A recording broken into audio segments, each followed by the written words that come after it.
వేదికను అలంకరించిన దైవజనులకు, అలాగే నాయకులకు, అలాగే వేదిక మీద ఉన్న ప్రభు ప్రేమికులకు అందరికీ కూడా హృదయపూర్వక వందనాలు తెలియపరుస్తున్నాను. ఏదైతే ఇందాక ఫాదర్ గారు చెప్తున్నారు, మేమందరం మీ మధ్యన ఉన్నామని. మేమందరం మీ మధ్యలో ఉంటాం మాకు గర్వకారణం. మేము మీ మధ్యలో ఉంటాం కాదు, మేము మీ మధ్యలో ఉంటాం. ఎందుకంటే ప్రతి కార్యక్రమానికి కూడా ఏదైతే మీరు క్రిస్మస్ పండుగ చేసుకుంటున్నారో ప్రతి సంవత్సరం కూడా ఆ వేడుకల్లో మేము కూడా పాల్గొంటాం అదృష్టంగా భావిస్తున్నాం.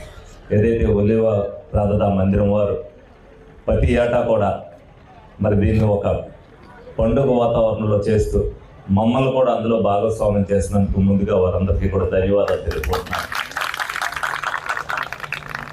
అలాగే ఏదైతే మరి మొట్టమొదటి నుంచి కూడా నేనేదైతే అన్నగారు వెనకున్నప్పుడు తర్వాత అన్నగారు మరణానంతరం ఎదరికి వచ్చిన తర్వాత మీ అందరి ఆశీస్సులతో ఆ ప్రభు కృప వలన నాకేదైతే మీ అందరూ కూడా ఈ పదవిని ఇచ్చారో ఆ పదవిలో మీ అందరికీ యేసుక్రీస్తు ఏదైతే బోధించాడో అదే విధమైన శాంతి మార్గాన్ని, అదే విధమైన సహాయ గుణాన్ని తప్పనిసరిగా మీ అందరూ కూడా మంచి మార్గంలో ఉండాలనే ఉద్దేశంతోనే నేను ఈ 19 నెలల్లో కూడా మీ మధ్యనే గడుపుతున్నాను అనేది మీరు అందరూ కూడా గుర్తుంటారు.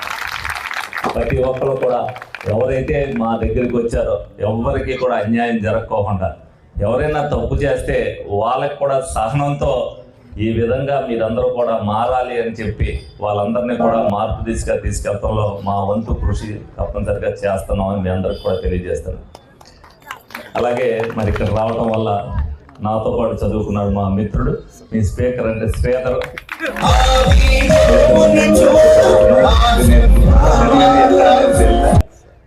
మరి మేమిద్దరం కూడా చదువుకోవటం, ఈ రోజుని ఈ విధంగా కలవటం కూడా నాకు గర్వకారణంగా ఉంది. అలాగే ఇక్కడ కూడా వచ్చాను, మా టీవీకి యాంకర్గా చేసింది ఆవిడ పావని గారు.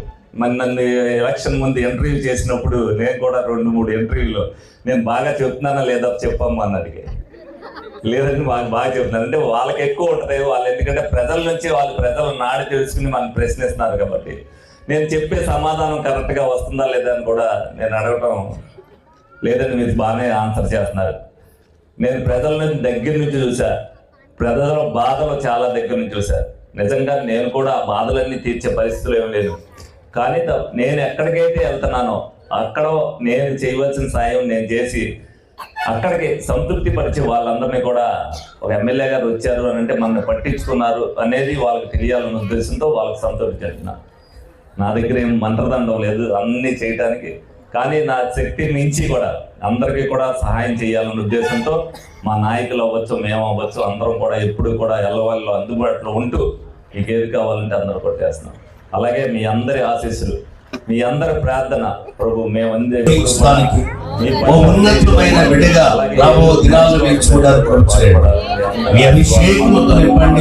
కోరుకుంటూ మరి ప్రతి కార్యక్రమంలో కూడా ఏదైతే ఒలివ ప్రార్థనా మందిరం వారు ఏదైతే